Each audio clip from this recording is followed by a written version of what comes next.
Welcome, Juliette, to the Vulnerable Voices podcast with your host, me. I'm super excited to have you on the podcast today. I know we've been chatting before you've come on into the studio to record about your life experience, about what you're doing, how your experiences have shaped who you are today. And I know you're doing some incredible work to support people on their journeys too. So I'm super excited to have you on. Why don't you introduce yourself? Oh, hi, Nisha. Thank you so much for having me. I'm really excited to be here as well. So I'm Juliette. I'm nearly 50, but I'm hanging on to that 49. I've got 2 or 3 more months to be in my 40s. Um, I'm a mum to a gorgeous, sassy, very sassy little 9-year-old girl who has got ADHD and autism. And she's taken me on quite the journey. Um, and I'm married to Paul and my wonderful husband as well. So we've been through the journey together. Um, my background is I'm an accountant, and so I've worked in finance actually since I was 17. So a tender young age that I started in the big wide world. I actually left home when I was 17, so that's the reason that I started working so early. Um, and yeah, it's been an interesting journey over those years. A lot has gone on, a lot has happened. Some really challenging things, some really difficult things, but also some really positive, wonderful things. And I think I've learned a lot through the journey. It's definitely shaped me, from them, but also my childhood as well. It's all shaped me to who I am now. And I like to think that I've pulled the positive out of some bad situations. Thank you so much for your introduction. And I know just having had conversations with you, whether briefly or, in-depth conversation about your journey and what you've been through and how actually your mindset around where you are today and the positivity and taking the learnings from it has been incredible and it's inspired me. So I'm excited to slowly unravel your journey and hopefully some of the things that you might share that you've learned might also help people watching too. I know at the moment there's a lot of reels and posts around ADHD and what it is, some of the symptoms, how people are managing, but sometimes there is misinformation out there that there are these big labels and statements being made, but actually every individual is different in their journey of that. And you've got quite a close journey with your daughter. And Yeah. so we will start unraveling what you've learned there. But in order to understand who you are today, we kind of have to go backwards a little bit. Talk Yeah. to me a little bit about, growing up for you. What was that like? What was your childhood memories and things like that that has sort of shaped how you are in the world today? Yeah. Sadly, I don't really have fond memories of my childhood. I can't really say. I mean, there's the odd fond memory, but most of it was very difficult. Um, my parents split up when I was 4, so very young. Although I'm not sure that I would necessarily say that was a bad thing. It was a very difficult thing, but understanding what was going on, and although I was only 4, I do have memories of them fighting and arguing, and how bad that could be. It was quite a toxic environment, so I think it probably was for the best. Um, One of the probably more unusual and more difficult things was that I have 2 sisters, an older sister and a younger sister. So my older sister and I, we stayed with my dad. So my mum didn't actually want us. So I mean that first rejection has played a big part in who I am. Um, and it's kind of went on from there. Really, there was a lot of things, a lot of changes. My dad met someone new, my stepmom, when I was probably about 6, maybe 7. Mhm. Um, and yeah, she is. She's lovely. She is still with us, very much so, thankfully. Um, she's very lovely. But and then when I was 9, my younger sister came along, Jo, who was she's really lovely as well. My older sister is called Carol. I should have mentioned her name too. Um, and when Joe was just 3 months old, we all moved to America. So, whilst before we went, it felt kind of big and exciting. It was obviously a big wrench, Mhm, away from all of our family and friends. Friends we had in school. It meant changing schools. I do remember when my stepmom and dad asked us how we would feel about moving to America. I do remember saying, "Will we have to learn another language?" Because, of course, that age we didn't know, mm, um, and being relieved when they said no. Yeah. So so I spent a year in America, mm, and that was also really challenging. I did struggle to fit in. mhm, Um, I I think, well, clearly I was different because I had a different accent, and I came in, partway through. I don't think it was partway through a school year, but mhm, it was not like the first year of school. So people already had their friendships and their bonds, and knew each other from, younger age. So it was hard to filter into any groups. And I think I did make some friends in the first school, but unfortunately, then we were in rented accommodation. And then when we moved to purchase property, I had to change schools again. And I mhm. remember begging my parents to let me stay in that school, um, and it just wasn't viable. So yeah, that second change of school was, yeah, that was really tough. I think that was even harder because I had kind of made a little bit of a, group of friends, and I absolutely adored my English teacher from that first school. I was thinking about her actually fairly recently and thinking I wish I could remember her name. What was it about her that you still today remember her and have fond memories of her? I think the reason I still remember her is because she got everyone in the class, and now as an adult, I know this isn't that uncommon a thing, but it touched me so much at the time. She got everyone in the class to write me a letter. Um, Oh, and I was only there for a short time. I was probably only there for 2 or 3 months. But I don't know, I just had a connection with her, and there were 1 or 2 friends that I made that I really, and I can't remember their names now, but I just remember really, really getting on, and, I didn't wanna leave the teacher, I didn't wanna leave the friends. And I didn't get that at the next school, unfortunately. do you think it's an element of that teacher and those odd few people actually seeing you and accepting you fully? Because a lot of what you've mentioned in terms of your childhood, which, it's incredibly, you're incredibly strong to have gone through that at such a young age. There's a lot of uncertainty in that. There's a lot of mixed Yeah. emotions as well. And I think Mm. when you have uncertainty and then maybe the support in terms of the emotions that you're going through and need that element of safety, which may not always be there, it's hard to feel settled as a child because you're trying to navigate so many things. Did you feel seen growing up? Did you feel seen as like a whole human being of who you are and accepted for it? And sorry, growing up or by that particular teacher? Both, because I think they Yeah. sort of connect with why you sort of have these fond memories and link to your teacher and those few people is the element of feeling Yeah. seen and validated of who you are, Yeah. the link between the two. Yeah, no, I think you're right. I think that probably is why I had that bond with her, was that I did feel seen by her.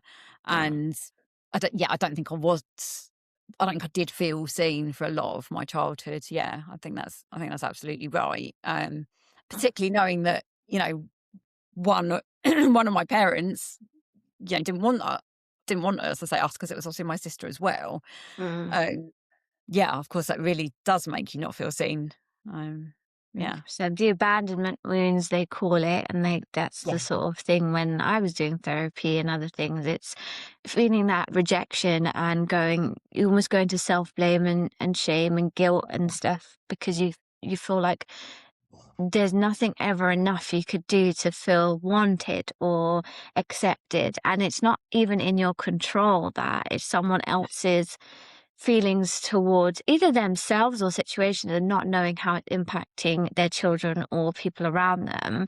What Mm. was fitting in, what was that sort of experience like? Because I know I struggled with this, and whether Mm, I was completely different or I didn't know how to connect, or I felt like I was on a different planet sometimes with people, and the level of depth and connection I required was very different to other people.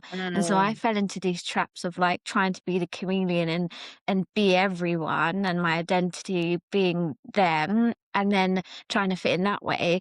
But what happens is I end up being inauthentic with who I am. And then you yeah. have the barrier that drops and it goes, this isn't me, I'm gonna be me. And then you're not liked for it because they're not sure who this version is. How was the element of fitting Mm. in, and what was sort of the barriers there of actually feeling like you belong? Yeah, I think that's really interesting actually, your experience. I think, it was probably quite similar for me. I definitely, really struggled to fit in. Mm, I think I found that with many areas of my life and not just in my childhood actually. But yeah, so before we went to America, I think I did struggle to fit in then mm, because I guess I'm always a bit socially awkward. I don't feel comfortable in big groups. And yeah, like you said about the chameleon effect, you try and mold yourself to the mhm, people that you kind of are drawn towards, I suppose, and in the hopes that they'll accept you. Um, and even if they do accept you, you can't. I guess that's masking, isn't it? To all intents and purposes, you're masking, which is a yeah, common phenomenon in with ADHD. You know, people with ADHD and autism, but mm. it's not possible to keep it up permanently. And and yeah, you're not being yourself, and it's exhausting. Mm. How did that masking element impact your mental, emotional, physical, and spiritual well-being? Did you start noticing later on in life the impact it was having, or how were you feeling in those moments where you were just kind of so masked that like certain things sort of come up? My nervous system would go, but I would ignore it. I was just like, oh, I'm just really Mm. excited, or I don't know what this feeling is. So I carried on. What Yeah. impact did that have on your well-being as a whole? I think I for a long, long time, I had no idea that I was highly anxious. I think all the time, and Wow. I never understood what was going on. I Mm, often used to think, "Oh, I'm really stressed," and I guess like blame myself for it. Why can't I handle my stress levels? That was perpetuated into my career, and I'd have managers who'd say, I'd have like fantastic feedback, but, and the but was always managing the stress levels. mm, Um, it actually really came to a head. And I guess looking back, it probably was a combination or a culmination of, from my childhood right through that about 15 years ago, I actually had ME, CFS, so chronic fatigue syndrome. I'm not sure if I'd already shared that with you or not, Nisha, actually. I can't remember. no, Um, but for people watching, actually, just to explain what that is and what that looks like, would be really helpful in case someone's watching and might think that mm, actually maybe it's something that I might have or need to look into. So that would be really helpful if you could. yeah, of course. So it took a long time to get diagnosed, actually, probably a couple of years. Mm, So the way it presented with me, of course, it's different for everyone, but the key foundation issues are fatigue. And mm, when you talk about fatigue, you're not talking about your everyday tiredness. You're not even talking about your exhaustion. People say, "Oh, I'm exhausted," or "I didn't sleep well last night," or "I haven't slept for a week." Is a whole different level. mm, It's like I describe it as being bone tired. It's like every cell in your body is tired and done. mm, It was constant headaches, constant tummy aches, mouth ulcers, mm, body hurting, arms and legs. I also had a touch of fibromyalgia, which is nerve pain, so arms and legs aching all the time. Um, the it's very ironic because it's, a disease that some people turn their nose up at who don't understand it. It's been called lasyitis. It's been called yuppie flu. And the real irony is the people that get it are incredibly driven. Mm. Anyone that is lazy would not get chronic fatigue No, syndrome. yeah. It's the total opposite of the being the label, right? It's you're Exactly that. over-driven. Yeah. Yeah. So it's kind of it often comes on post-viral. So I was doing what I always do, working through being ill. I had a tummy bug. I was completing an audit for the company I was working for. I was like, I'm not going to let them down. I'm going to carry on the audit. We need to get year end done. Just Mm. didn't stop, dragged myself in. And then once that was finished, I didn't get better for 5 years. Wow. So Wow. it is definitely something to be careful of, and I've learned you have to listen to your body. At what point did you go, "Right, I need to go and investigate this because it's more unusual than you think, and actually you deserve a right to investigate how you're feeling." Yeah. What was that point, and then how did it look after you'd gone to see someone? What was that process? Because you said it was quite a lengthy process, which a lot of Mm. these things are, because Yeah, if it's not like a easy, "I can see you've got a wound, let's fix it, let's do yeah, something," it's more internal. What was yeah. that whole process like for you? It was very frustrating. I bet. I probably didn't go to the doctors for well, I might have gone initially. I don't really recall, and I would have been told you've got a virus because that's what I did have to begin with. Mm, Then probably 6 months or so later, I'm kind of gone back to the doctors. I'm not getting better. Nothing's changing. So they ran some blood tests. Everything was fine on the blood tests, and then kind of another few months went on, and I contact them and say, "Look, I can't carry on like this. I'm not mhm, better at all. In fact, I'm getting worse." Um, so I got referred to hospital, and more checks and tests were done, and they all came back clear. And mm, whilst you'd think you'd be happy that they can't find anything serious, and CFS is very serious, but at that time it wasn't. I didn't know that's what it was.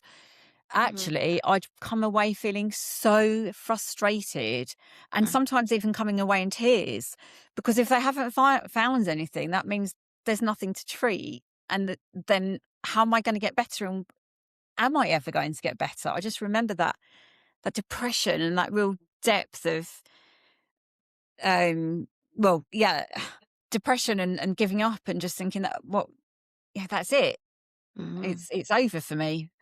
Um Did you feel it was quite an isolating experience? Because yeah. also in some of those processes and being investigated and all the tests, I find there's never a mention around support groups and being led that way to actually build communities of people who are in similar situations or undergoing similar sort of tests to then feel like Mm. actually you're not alone. Did you feel quite isolated in that whole process to actually kind of narrow down what was happening to you or what it was? Yeah, I did feel very isolated, actually. Mm. Before I got the actual diagnosis, my GP actually told me that um it might just be, you might find that you might discover that because the tummy aches were particularly bad, that you might just find it's all in your head. My GP, who actually I knew personally as well, Mm. um, and that definitely left me crying and frustrated. And well, the other thing actually as well, ironically, is that that not only did I have CFS, I also had a non-functioning gallbladder. So no Ah. part of it was all in my head at all. That was causing the stomach issues. Mm. When they discovered that, and in the end I had to go to Harley Street, see someone in Harley Street privately. When he discovered that, he said, however, not all of your symptoms fit with this, so I'm afraid there is definitely still something else. And he's the one that put me on the path Wow. for CFS. It just takes, again, it comes back to the point of being seen. That Yeah. that doctor who actually dismissed you and almost Yeah. gaslit you to make you believe that you're making something up, which this is Yeah. why I am so passionate about mental health, emotional health. You can't see it. But it doesn't Mm. mean it doesn't exist in someone's world. It doesn't mean it's invalid at all. And I No. think the society we live in with time restraints or not enough time to actually care about people, and this is a Mm. conversation I was having with someone last week, actually, time is what patients need to start unraveling and actually have open conversations to try and narrow down what's going on.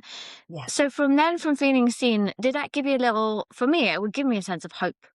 It'd be like, okay, right, someone that actually believes me. There must be Yes. something else. Where did you go from there? Yeah. So then at that point, I was then referred back to, I think it was still private at this point, and I was referred to, and they then started looking for Crohn's disease actually, Mm. and I think that was the final thing. And then when that was ruled out, they then finally diagnosed me with ME slash CFS. Well, the term ME, what does that actually mean for people I who don't can't know? say the words. That's why I say so. It's I'll put it in the description. it's something like myalgia encephalitis or something Yeah, like it's that. that long scientific word that most people can't pronounce, but I will put it in the Yeah. description box and people can go and research as well to get an Yes. understanding. But Yeah.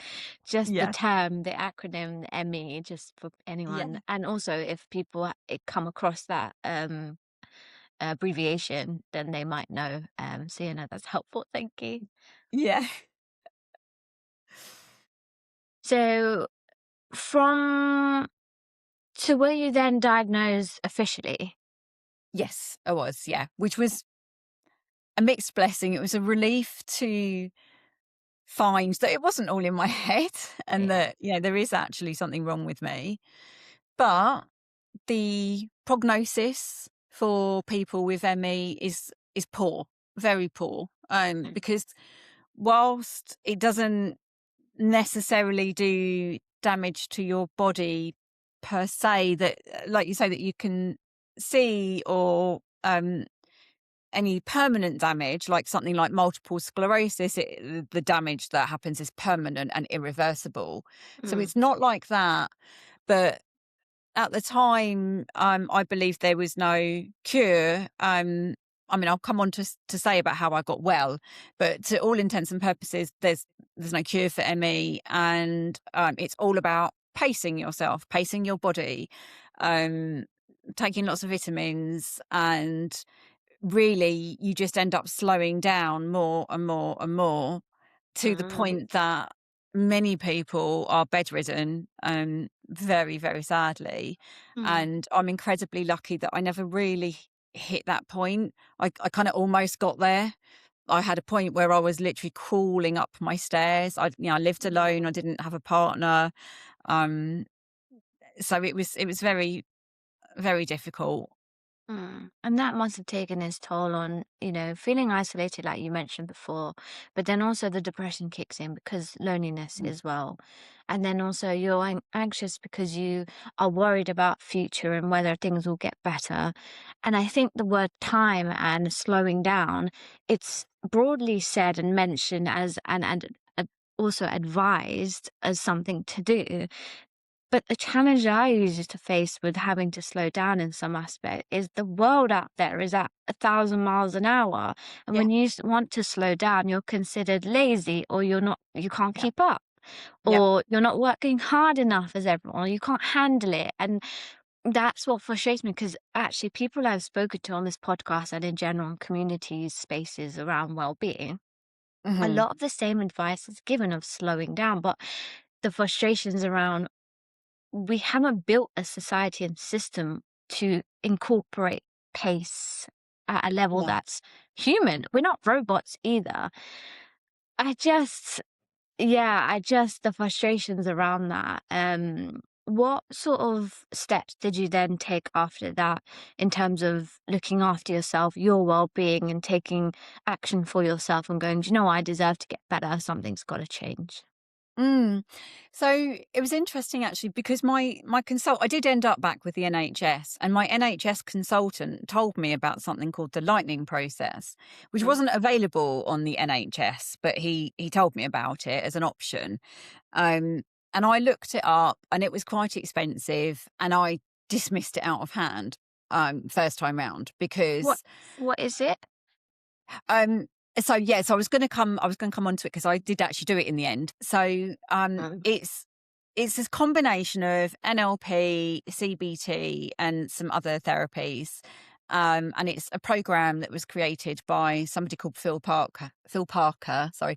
Um, and it's a 3 day, so 3 consecutive days program where you go to a practitioner, and anyone out there that's got ME will think, I can't possibly do that because going out 3 days in a row and they're full days feels completely impossible Mm.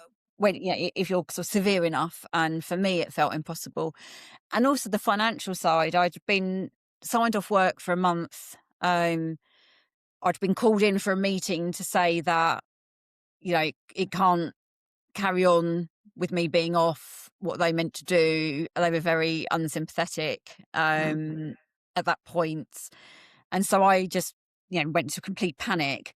But then fortunately, I had been a member of a tennis club, and sadly that's one of the things that went by the wayside because I became too ill to play.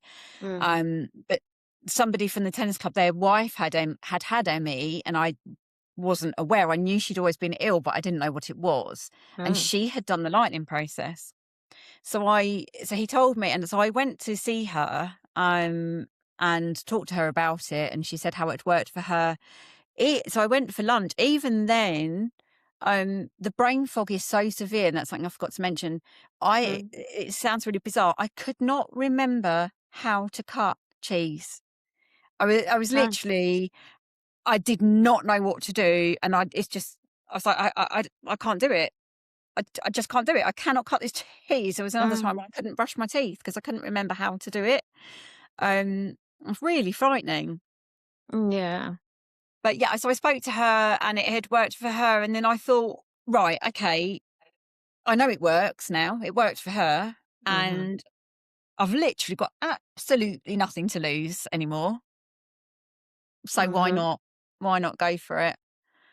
Um, yeah, and so I did. I think it was, yeah, it was just before Easter, so it would have been about maybe 13, 12, 13 years ago. Mm. Um, the reason I remember it was just before Easter was because I managed it. I really struggled getting there on that first day, but I managed it, and even from day one, I felt more energized and I felt better. And I Mm. came home for day 2. I went for can't remember if it was a mile or a half-mile walk in the morning before going there, which Wow. I've never been able to achieve before. So I completed day 2, completed day 3. The 4th day was a Thursday before Easter. I went back to work, and that was Wow. it. And I've never been off work with ME since. Oh my okay, so I just want to pause there and just celebrate this for you because I think it's incredible. One, the accountability and Mm, bravery to actually go, do you know what? I've got nothing to lose at this point. I'm already at rock bottom, as they say. mm, I am going to now take a step that I've got nothing to lose, everything to gain, and go for it. That in itself is an example of, if you are in a state, you have got some control over where your life can head, really get to grips with it.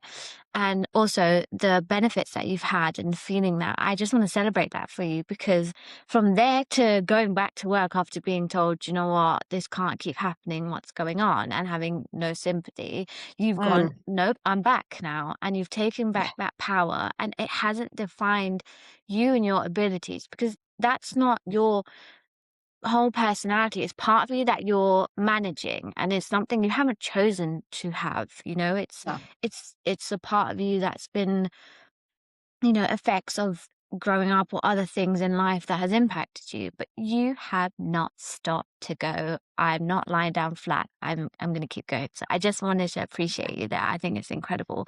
If you don't Thanks. mind, because I'm curious as well, what did those days look like? And how did that then impact your energy levels to get up and go for that walk beforehand? And even after the next day, you said you had more energy. What did those days actually entail?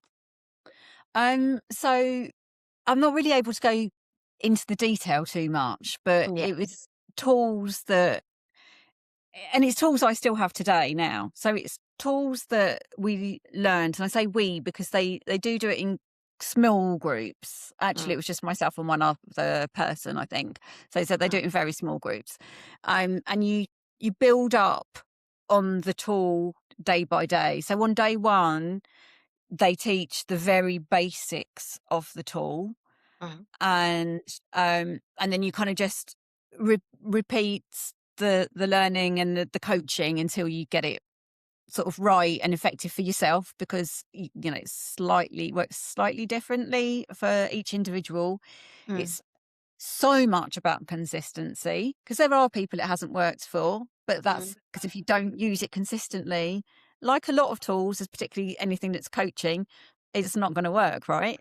mm, um and it was just building on that each day until by day 3, I had the complete toolkit, and I'd used it, you know, repeatedly throughout the day, which had built the energy back and given me, yeah, like just sort of the comfort back in my body, the mm. pain went away, everything really.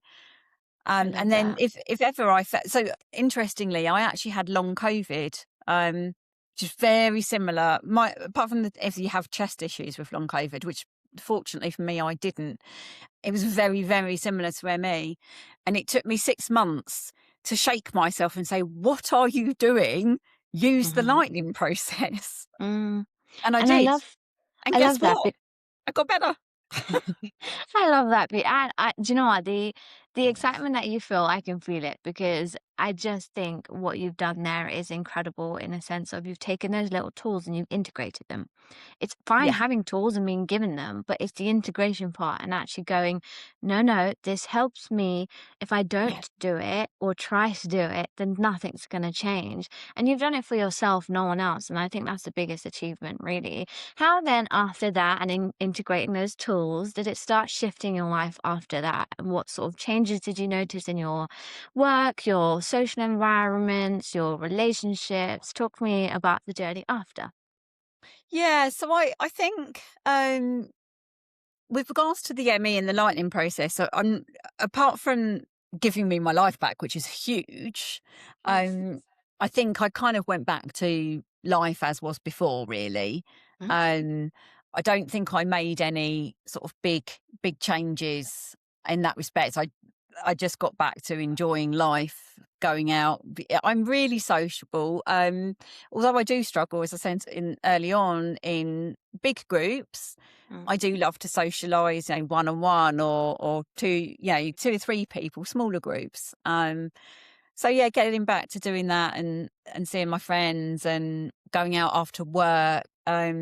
no. Just being able to do all these things and not feel completely depleted of energy afterwards. Um, I didn't stay in the job that much longer. As soon as I could find another job, I did, because I didn't like the way it made to feel. Mm, Uh, so I did. So again, I kind of took control of that situation really and moved on somewhere else. Um, I think things really changed for me with sort of how what I know about myself and mm, how I live life now, when my daughter came along. And well, first and foremost when she came along, full stop. But then particularly after we started the journey with her neurodiversity. yeah. And this is something we touched on when we first started talking because, Mm. it's like some similarities that when you start talking to people and you go, huh, and actually your insights about yourself and what you may have when undiagnosed and you're maybe not aware of, and also the time period as well may not be have talked about, people didn't have awareness of it. Yeah. How did your journey with your daughter start unraveling more about yourself, in terms of ADHD autism? So it's interesting because at first we didn't realise that she had neurodiversity, Mhm. and the trigger with her was that unfortunately we were burgled, I think 3 years ago now, which was very traumatic, particularly for her. Fortunately, we were out of the house and we were away just for one night around the Okay. Christmas period. Um, but we Mhm. came back at sort of 9 o'clock at night. My husband was carrying my daughter up the stairs, got to the top of the stairs, and I just remember him, she was asleep in his arms, and we'd been on a long drive. And I just remember him calling down to me saying, "Darling, we've been burgled." And I just was like, "What?" Just the Oh, shock. yeah, And muddy footprints. That's how, well, there's part of the reason he was instantly aware, but also they turned out all the drawers and everything. yeah. So Oh. um the one saving grace is because there were muddy footprints where he'd been. We knew he hadn't been in my daughter's bedroom, and I was so pleased about that. It's a natural invasion of privacy regardless of Mm. rooms, but as a mother and a parent, you are more protective and you want them to not feel like someone's been in their like their space and you want to keep them safe, right? There's probably the Yeah. relief you got there. It's fine if as an adult, but you're protecting your child here. Yeah. What was How did she come did you tell your daughter what had happened, or how did that unravel in terms of conversation about what had happened, and how did that start impacting her? What did you start noticing? Yeah, so unfortunately, because of my instant reaction when he told me was of shock and sort of crying out, um, and probably his reaction and emotion in his body, she woke up and she knew straight away. So if I had my time again, I'd have handled it differently. But it's not like you can prepare yourself for being burgled, is it? No. Um, so I think she picked up on our emotions and what have you, which was very upset, a bit scared. Mm, My daughter and I went and stayed at a friend's overnight just because the back window had been smashed through. So for one, it still wasn't safe, and the house wasn't safe. mm, Um, and also we just didn't feel safe there. And we did come back the next day. We only stayed the one night because I felt it was important to not stay away too long. mm, Um, but the way it became obvious that she was really struggling was that she was very clingy to me, mm, and she started missing a lot of school. So that was the biggest initial indicator. mm, We've never had a problem with school. And she just started refusing to go. So we put that down to anxiety and to possibly being afraid to be away from us in case something happened to her or in case something happened to us. And mm, then we managed to get her some play therapy.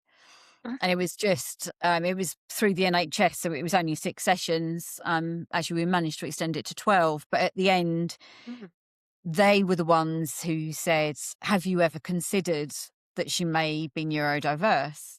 mm, And I said, "No." Honestly, no, I haven't. It's never crossed my mm, mind.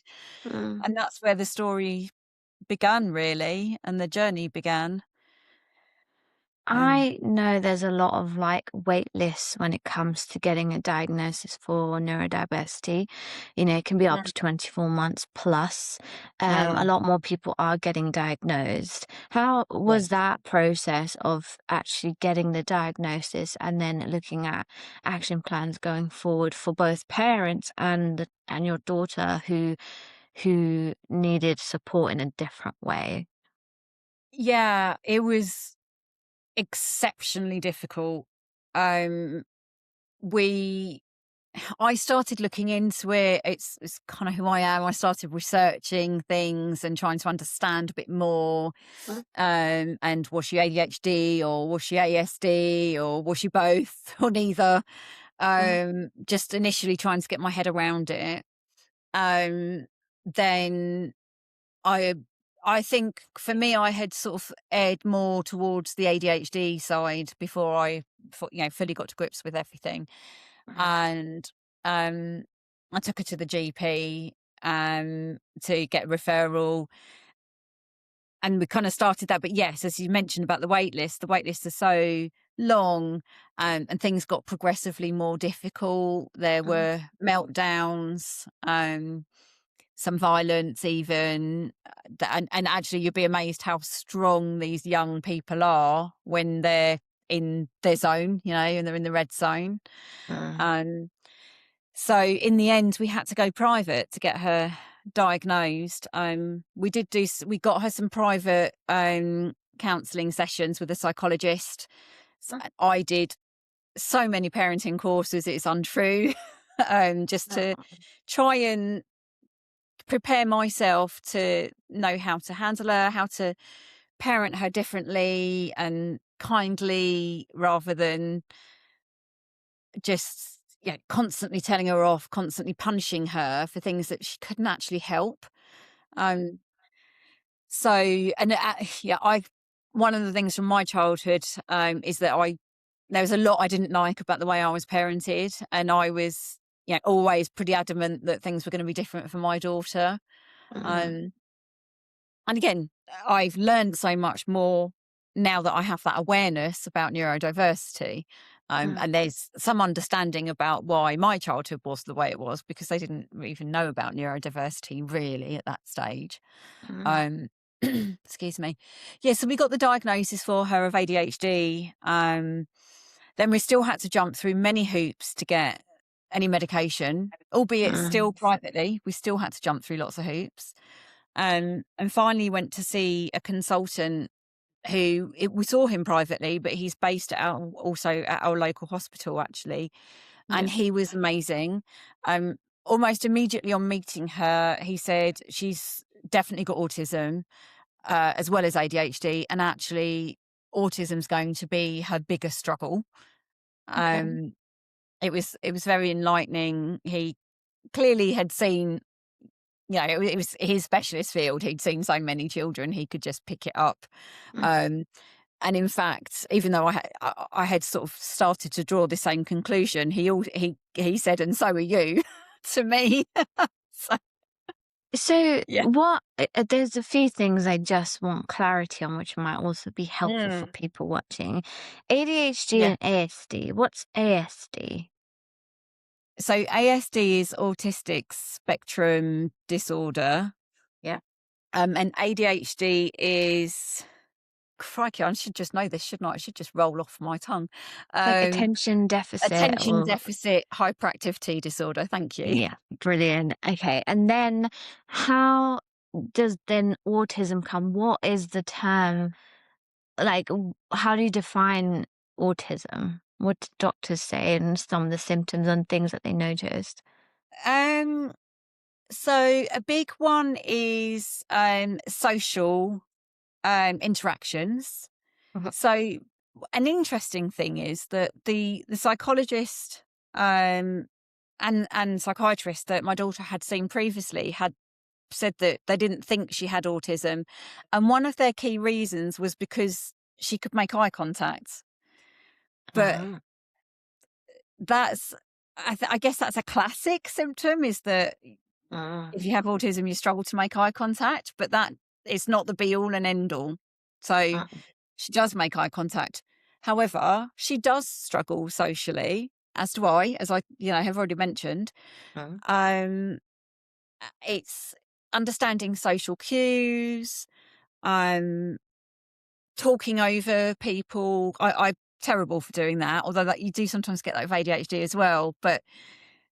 And that's because it's the attention bit. So it's the struggling to wait your turn, and also worrying that you're going to forget what you want to say.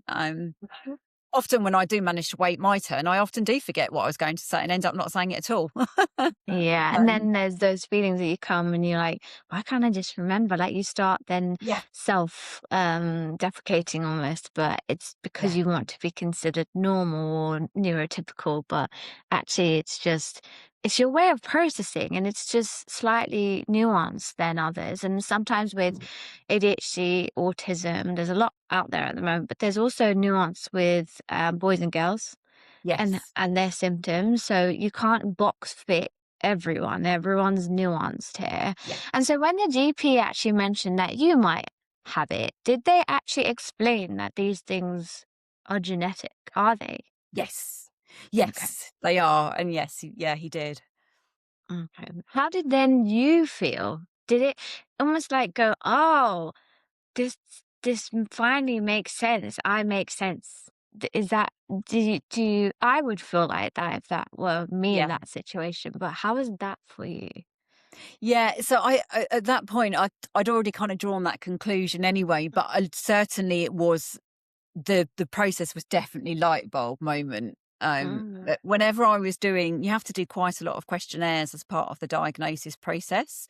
mm, And because of the age of my daughter, she was young, she was 6 or 7. mm, I was predominantly doing the questionnaires for her, and some things I would ask her. Um, but whilst I was doing them, I knew that I was saying, "Oh, yeah, that's me. That's me. That's me. Oh my goodness, that's me. That's me. That's me. That's me. That's me." And I sort of I did actually get a formal diagnosis for ADHD in the end. mm, I didn't bother with autism. I know I am, and I didn't see the need for the diagnosis. Um, but yes, it explains a lot about mm. my childhood, about my career, just my interactions with friends and relationships, so many things.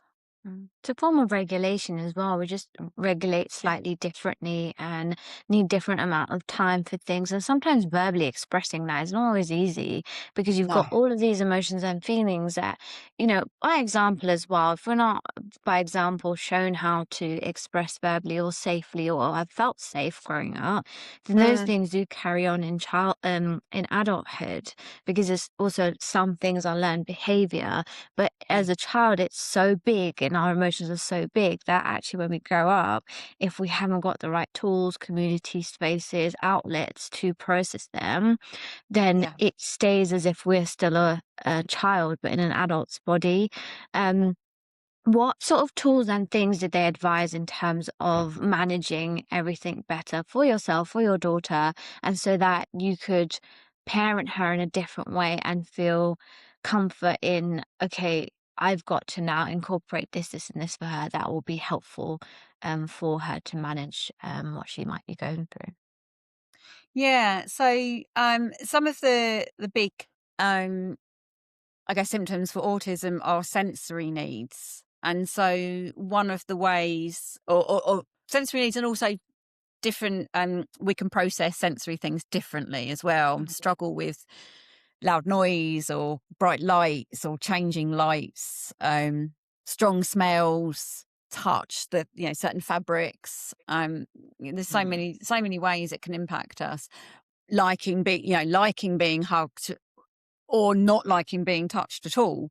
I'm a mm. hugger, so I'll take a hug all day long. But some people are like, "Just don't even touch me." Yeah. And I think actually, if I was in a point where if I was dysregulated, emotionally dysregulated, I might not want to be touched. Actually, I might be, particularly if I'm angry about something. Mm, Um, so it's finding how to handle those sensory needs is one of the probably key ways of how to parent her and how to also help myself. mm, Um, so trying to minimize, particularly for my daughter, trying to minimize strong smells. She really doesn't like strong smells. mm, She does struggle with loud noise, so she can use headphones. Um, there's the fidget toys are amazing. Just to sort of, particularly if I'm looking around my desk, because I'm sure I've got one here somewhere, but I can't see where it is. But if you're feeling a bit anxious or on edge, Yeah. or boredom factor is huge, then just having something to, fidget with your hands, your fingers, Mm, that can definitely calm the senses a bit. mm, So that's really helpful. In terms of with parenting, I think when particularly when Hannah, my daughter, has a meltdown, yeah. rather than just shouting at her, or if, she's misbehaving as well, rather than just shouting at her, it's trying to talk to her like a Yeah. human being Mm. rather than, just Being talked out. yeah, Mm, that's right. Being talked at and going straight in for punishment. It's trying to understand what's triggered this. And if I'm asking her to do something and she refuses, rather than saying, "Well, do as you're told," it's, "Why don't you want to do it? What are you mm, finding difficult about this?" Um, I've got a really good example. We've unfortunately just spent a number of days in hospital with her with a very severe kidney infection, and we actually only got home 2 days ago, so I'm still a bit recovering from that. mm, She wasn't. She was refusing to take her ADHD medication, mm, and so I sort of trying to unravel and understand, but why won't you take it? You've taken it every day for the last, I don't know, 18 months without a problem. What's going on? mm, Um, and it was because she felt so sick and she can only take it with the yogurt. That's how she can manage it. mm, She couldn't face the yogurt. It wasn't about the medication at all. Uh, mm, and I think that's what you kind of tend to find with neurodiverse children and adults. It's mm. often not the obvious thing that's presenting the challenge.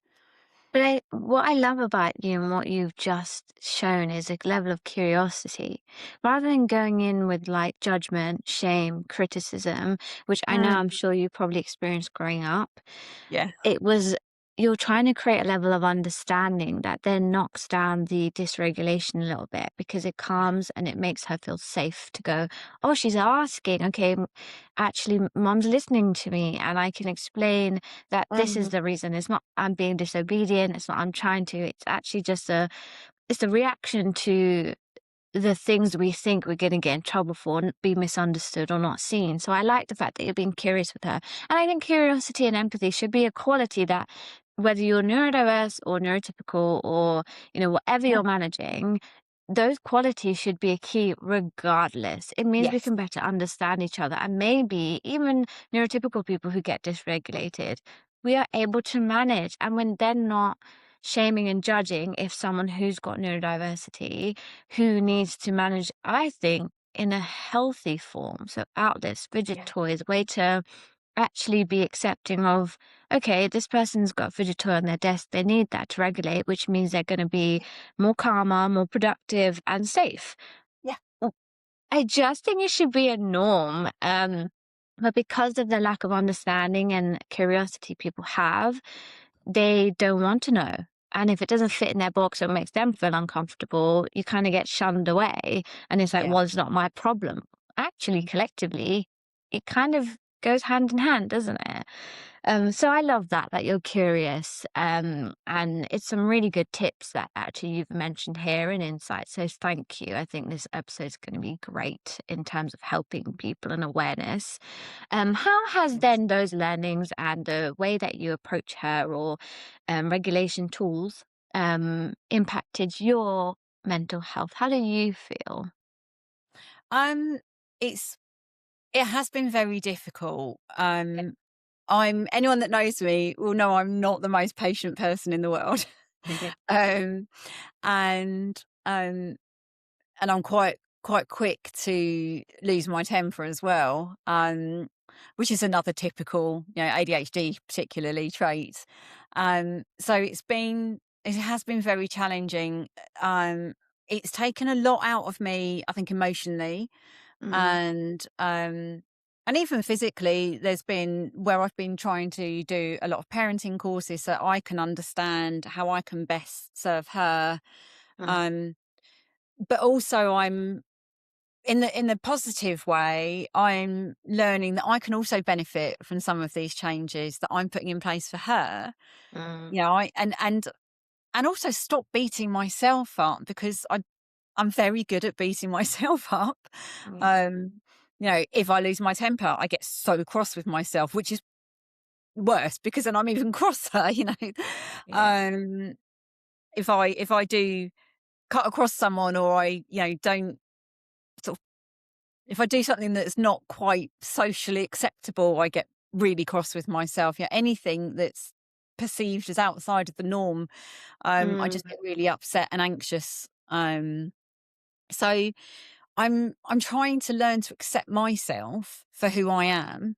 mm, Um, you know, there are things that I do still try and work on, like talking across people.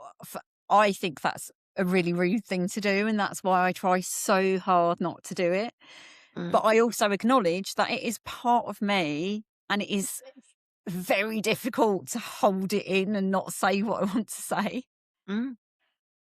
It's just keeping yourself safe. And I think because you acknowledge that those are parts of you and you know these are some of the behaviors that you've noticed and are Mm, aware of, you can just, you're able to communicate and say, hey, sorry, I might interrupt you. It's not, I'm being rude. It's mm, just something that comes up and I can't control sometimes, but I am listening. And that level of reassurance and self awareness helps because then that shame and judgment is lessened because people understand you're not here to harm anyone. You're not here to be rude or anything. And I yeah. think, like you said, all those feelings that have come up and, the emotions and how we feel about ourselves, it all comes down to when we were younger and how we felt. That's Mm, our psychological baseline and the structures that we have built. As it's so subconscious. It comes up without us even realizing, no matter how aware you might be, there might be mm, something that you're so like it naturally subconsciously comes up and you're like, whoa, that's still deep within me. But giving yeah. yourself grace, and I think you've done that and you're doing that really, really well. It's giving yourself that grace and that grace period to go, I just need some time. This is just me. I can't change everything. And you're not here to change yourself for people. You're here to sit in yourself, which I think you're doing really Mm, well. The whole process of like you being in GPs, diagnosis, the whole processes thereafter and all the tests and everything you've had, how important would you say community spaces and talking to people who are going through similar or like-minded or have a little bit more experience? How important is mm. that for you and has been on your journey? I have found it completely invaluable, to be honest. One of the things from some of the parenting courses that I've done is making connections and just seeing, like, you know, that you're not alone, that other people are going through the same thing, having the same Yeah. challenges. Um, I mean, most of the courses were online because that seems to be the way of our world, doesn't it? It's particularly since COVID. Mm, But I did go to one or two in person. But even online, because we're more accustomed to that now, mm, it's having that, you know, there could be 10 or 12 people. I think there were on, you know, one or two of the courses I did, but then the beauty of that is there are so many viewpoints. And as you mentioned earlier, it's so nuanced, any neurodiversity, every single person is different, whether they're mm, neurodiverse or neurotypical. No two people are the same. mm. And so presentations are different, challenges are different, but also the help needed is different. So it was just great seeing different people's approaches and thinking, oh, do you know, I wonder if that would work for my daughter, or Mm, even, oh, I wonder if that would help me. You know, I'm on a couple of WhatsApp groups where people kind of just throw out there if they're struggling or if they want a bit of advice. mm, Even one of the WhatsApp groups I'm on, someone just yesterday posted, have you got any ideas of swimming goggles that an autistic person might wear? Because mm, they don't like, you know, regular ones. They're not comfortable, are they? Let's face it. mm. And so quite a few people came up with suggestions and links to buying them. So yeah, it's such an isolating thing if you try and do it alone. Yeah. It's very isolating. Yeah, and I love that, and I even those small things that you mentioned, because the goggles, for example, that you mentioned in the Mm. community group, it comes back to Yeah, the sensory overload or the sensory reaction to certain things that someone might not realize is a thing until you're in these groups and someone goes, oh, actually it's yeah, might be the one small change that I needed that makes life feel kind of calmer for each person. yeah. I have a kind of a creative question. Mm. Because of the work that I do in creativity, mental health, helping to regulate emotions and process and express them, have you noticed for yourself and your daughter any creative outlets that help calm her in states of like heightened emotions, or just how you've seen either yourself or her just feel really calm in those creative outlet spaces? Mm. So my daughter is actually incredibly creative. She's very good at arts. I don't know where she gets it from because it's not me or my husband. You never know. It um, could be a trait that you don't know you have, or a maybe, skill. yeah. Maybe I need to try. Um, but yeah, so she and all kinds of art and crafts. So she's, drawing, painting, colouring, but then also she'll just go off and make something from bits of paper, or we've sort of have cardboard boxes where we've had a delivery, and she's, "Oh, mummy, don't throw that away. I might use it for something." Um, and she does Oh, sometimes get her ideas from YouTube, and sometimes she just makes things up, and it's great. mm, Um, so for her, that's a really good outlet. For mm, me, I think, um, my creativity, and I haven't really used it much. Well, I did write one poem recently. I hadn't done for quite a long time. Is I have always written poetry, mm, um, so that's probably about as creative as I get. mhm.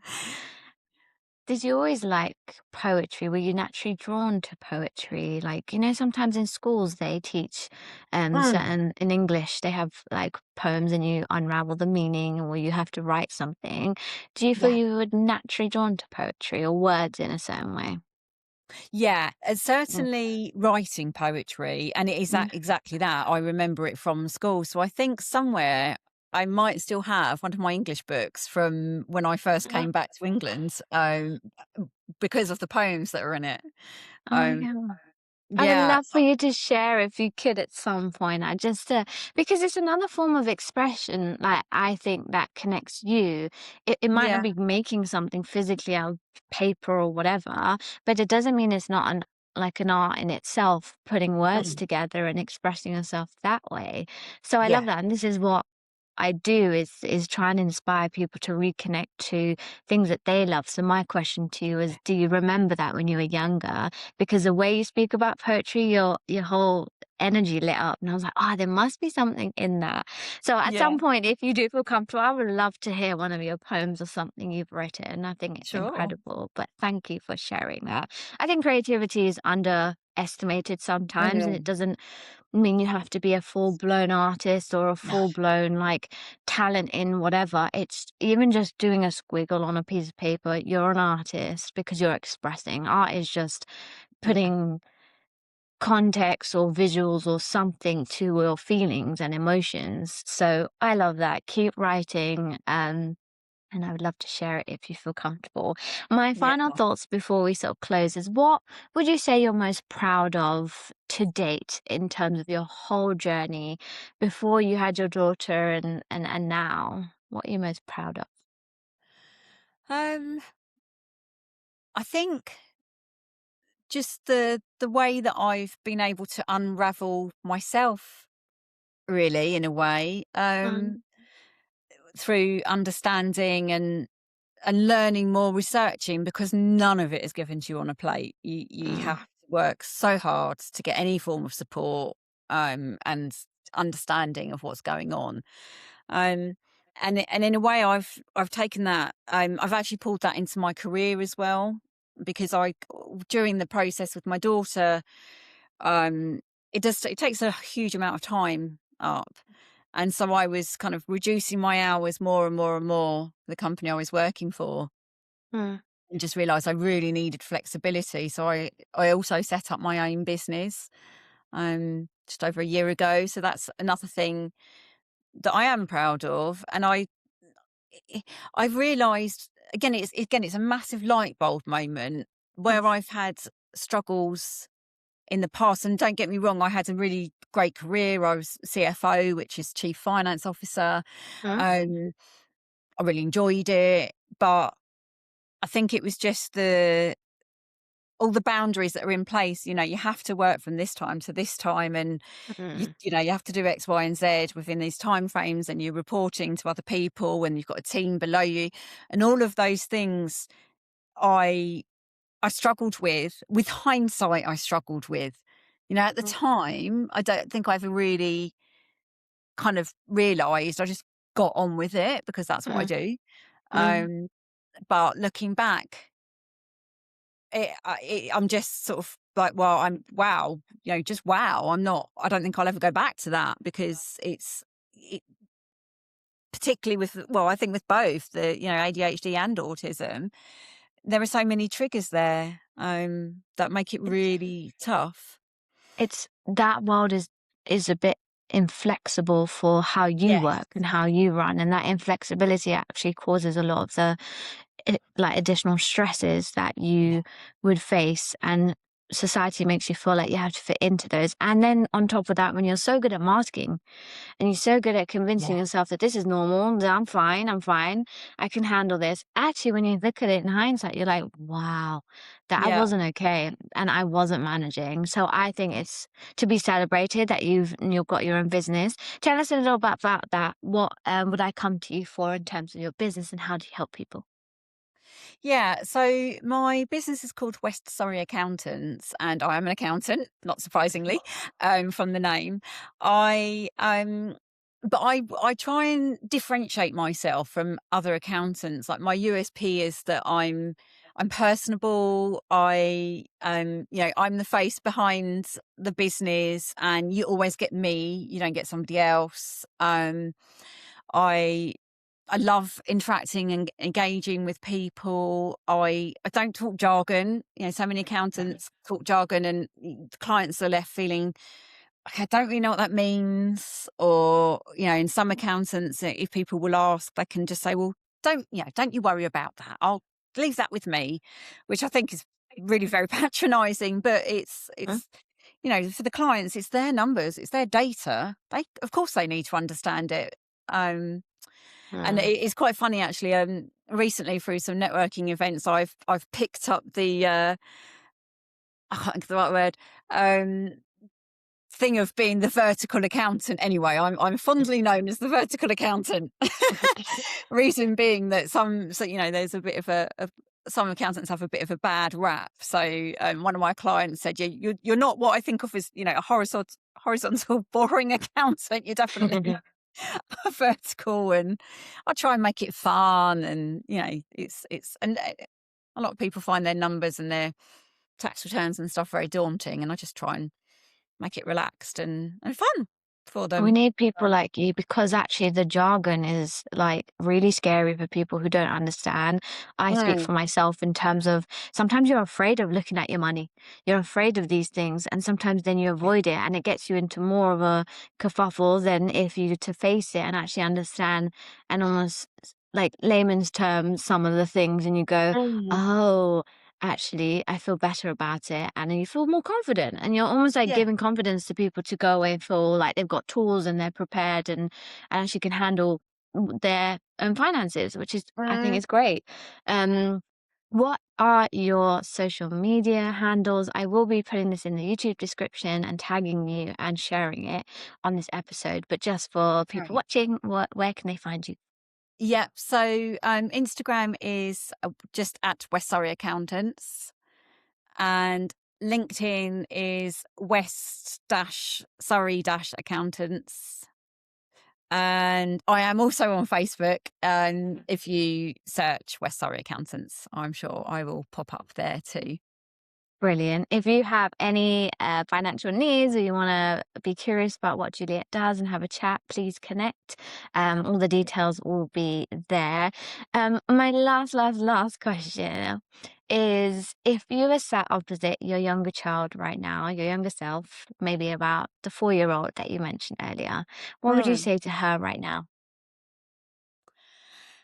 Um, I think I would tell her to accept herself for who she is. Oh, Yeah, I think that would be the biggest thing, really. Just acceptance.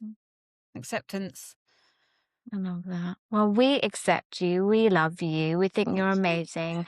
And honestly, you've shared so many insights and been incredibly brave today. So thank you for being vulnerable on the Vulnerable Voices podcast with me. I could chat to you for ages, but I Oh, just wanted to say thank you. You know, sharing about childhood and really going deep isn't easy. It's very scary, mm. but I think you've done amazing. So thank you so much. And yeah, I Oh, can't wait to release your episode. oh, thank you so much. I've really enjoyed being here with you. I could chat to you for hours as well. But I'm Maybe we'll do going. a spin-off Yeah. at some point, but Yeah. Oh, no, thank great. Yeah. you. Have a Oh, lovely thank day. you. You Thank you. too. Bye. Bye.